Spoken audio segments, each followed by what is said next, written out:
유영재 씨가 정신병원으로 제 발로 걸어 들어간 가운데 빚이 10억 있어도 갚아주겠다던 선우은숙 씨는 변호사를 통해 유영재 씨에게 정신적 피해 보상에 대한 위자료를 청구했다고 밝혔습니다. 혼인 취소 같은 경우는 이혼과는 달리 혼인을 결정할 당시에 기망을 원인으로 하는 소송이기 때문에 그 기망에 대한 별개의 위자료를 청구할 수 있는 관계로 위자료 청구를 하였습니다. 이 말을 전해들은 유영재 씨는 전 재산이 달랑 오피스텔 하나뿐인데 알거지가 될 것을 우려하여 놀라움을 금치 못했고, 자신이 병원으로 피신하였음에도 법적 절차를 계속 밟겠다는 소식에 실로 엄청난 상처를 받았다고 하는데요. 아직 자신을 지지해주는 든든한 아줌마 팬들이 많기에 솔직히 고백하고 죗값을 받고 새 출발하는 게 낫지 않을까 생각했지만, 병원 입소 사진을 언론에 흘림으로써 자신을 동정하는 사람들이 늘었고 심신미약으로 형을 면제받을 수 있을 것이므로 병원에 눌러앉아 있기로 했다고 합니다. 또한 유영재 씨는 기분이 조금 우울한 감이 있어 짐 싸들고 병원으로 들어오면서 감정에 호소를 해서 동정이라도 받을 수 있을까 했는데, 남동생이 퇴원 후 부부만 알 수 있는 사실까지 세세히 폭로하고 강력하게 법적 대응을 하겠다는 시키지도 않은 이야기를 해서 퇴원도 못하고 난처한 상황에 빠졌는데요.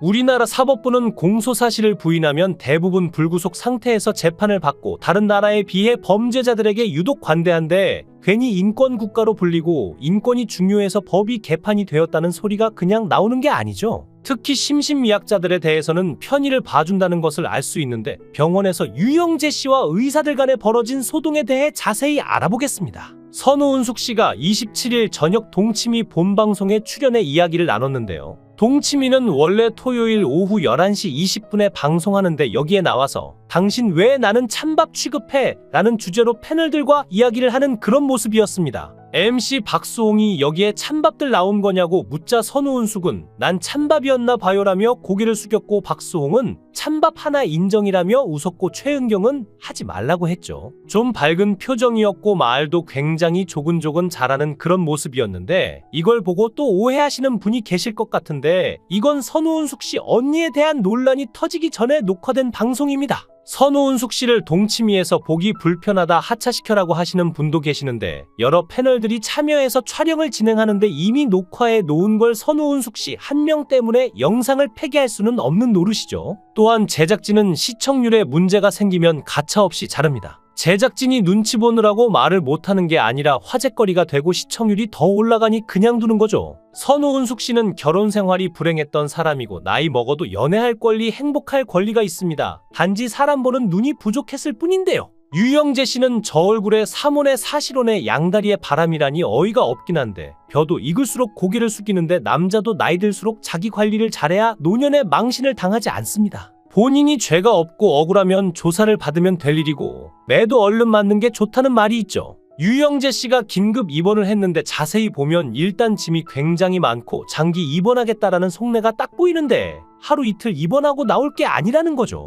유영재 씨가 정신병원에 자진해서 입원을 했는데 많은 언론들에서 번개탄 안타까운 선택 이런 식으로 기사가 나와서 혹시 뭐 잘못됐나? 하고 놀라신 분들도 많을 것 같긴 한데요. 선우은숙 씨의 언니는 추악한 봉변을 5번이나 당했다고 고소장을 제출했고, 유영재 씨의 인생은 그야말로 망가질 대로 망가져 끝도 없는 밑바닥까지 추락했죠. 친동생이 밝힌 바로는 유영재 씨는 자포자기 상태로 방에서 외로이 하루에 소주 5병을 먹으며 번개탄으로 인생을 마감할 생각까지 하며 쓰러져 있었는데, 죽어가던 그를 동생이 발견했다고 합니다. 유영재 씨의 동생은 현장에 도착했을 때 방문이 잠겨 있었고 수차례 노크했음에도 불구하고 방 안에서 반응이 없자 본능적으로 뭔가 잘못되었음을 직감하고 문을 강제로 부수고 들어가 유영재 씨를 발견했다고 하죠. 평소 형을 잘 따르던 동생은 크게 오열하며 노트북에서 번개탄을 검색한 흔적을 찾았고, 유영재는 기적에 가까운 확률로 누군가의 연락으로 살아남게 되었는데요. 동생은 이혼 과정에서 형이 일방적으로 매도를 당하면서 모든 것을 잃었고, 상태가 호전되는 대로 부부만 알 수 있는 미묘한 내용까지 소상하게 밝히고 모든 사항에 대해서 강력하게 법적 대응을 할 것이라고 말을 했는데, 이게 지금 남동생이 뭔가 스스로 결단해서 이런 얘기를 했다면 좀 실수한 것 같습니다. 유영재 씨한테 좀 불리한 게, 유영재 씨가 해명 영상을 올리고 선우은숙 씨 측에서 증거가 있다고 이야기를 하자 해명 영상을 삭제하고 잠수를 탔죠. 선우은숙 씨 측에서는 구체적인 녹취 기록과 사과하는 음성을 가지고 있다고 이야기했습니다. 그럼 차라리 감정에 호소를 해서 언론 플레이를 더 할 수 있었는데 지금 남동생이 이렇게 더 폭로하겠다라고 예고를 함으로써 상황이 산으로 가는 그런 사태가 된 거죠. 어쨌든 서로 공방을 주고받고 있기 때문에 여론도 굉장히 중요한데 지금 형이 너무 힘들다, 심적으로 고통스럽다, 안 좋은 생각까지 했다, 그래서 입원했다 이렇게 발표를 했으면 그냥 동정이라도 받을 수 있는데 지금 부부만 알 수 있는 사실까지 세세히 알리고 강력하게 법적 대응을 할 거라고 이야기를 했는데요. 선우은숙 언니의 경우 증거 자료를 언니가 가지고 있기 때문에 고소 취하를 하면 끝납니다. 수사를 하려고 해도 고소인이 취하를 원하고 증거 자료를 내놓지 않으면 수사가 종결되겠죠. 지금 유영재 씨의 정신병원 입원이 줄 수 있는 파장이 좀 있는데 병원에 있어서 조사를 못 받으니 시간을 벌 수 있습니다. 그래서 자신의 변호사와 더 많은 얘기를 하고 더 많은 것들을 사전에 준비를 할 수 있겠죠. 강력한 법적 대응을 한다고 했는데 억울하면 그냥 지금 바로 기자회견을 하면 됩니다. 지금 엄청 떠들썩한 민희진 기자회견이 굉장히 화제인데 수많은 기자들 앞에서 2시간 반 동안 기자회견을 했죠. 기자회견을 한 이후로 여론이 완전히 바뀌어 민희진이 나쁜 사람 배신자였는데 이제는 민희진이 그럴 수도 있었겠구나 이런 여론으로 지금 넘어갔습니다. 감정의 호소도 굉장히 많이 했고 말도 굉장히 잘했는데 유영재 씨가 했으면 어땠을까요? 유영재 씨는 아나운서 경력이 몇십 년이고 이런 사람을 보고 청산유수라고 하죠. 굉장히 달변이고 전문가인이 듣다 보면은 맞는 것 같아 이럴 정도로 말을 잘하는데 지금 정신병원에 입원할 때가 아니라 그냥 기자회견 나와서 다 밝히면 됩니다. 근데 못하고 있는데 왜 못할까요? 선우은숙 씨의 언니에게 어떤 행위를 한 것은 사실이고 말하면 불리해지니 이렇게 지금 행동을 하는 것으로 보이죠. 이 이야기를 들은 선우은숙 씨의 변호사는 법적 조치 진행에는 변함이 없고 건강을 잘 회복했으면 좋겠고 건강을 다 회복한 후에는 억울한 일이 있으면 소상하게 밝혀달라 이렇게 말하면서 지금 오히려 고통받고 있는 사람은 피해자인 선우은숙과 선우은숙의 친언니인데 왜 유영재 씨가 정신적 고통이 심한지에 대해서 조금 반문하고 싶다. 어떤 부분에 대해 억울한 것인지 아니면 본인의 어떤 범죄 행위가 세상에 드러나서 충격을 받은 것인지 저희도 지금 굉장히 의아해하고 있는 상황이다. 이렇게 말했는데요. 유영재 씨가 병원에 입원하는 게 다른 의도가 없다면 조용히 입원 소식을 알리면 될 텐데 동생이 기다렸다가 사진까지 찍어주고 짜임새 있는 조작 냄새가 다 보이죠. 극도의 우울 증세가 심각한 수준에 이르러서 정신병원에 자진 입원을 했다고 언론에 흘렸는데 지금 유영재 씨가 자진 출도하면서 짐을 끌고 들어가는 장면이죠. 정말 바로 코앞에서 마치 기다렸다는 듯이 이렇게 찍어서 언론사에 알렸습니다. 피해자가 아니라 가해자가 정신병원 가는 게 코미디인데 어찌 수사 당국이 아니라 병원으로 자진 출도하는지 어이없는데요.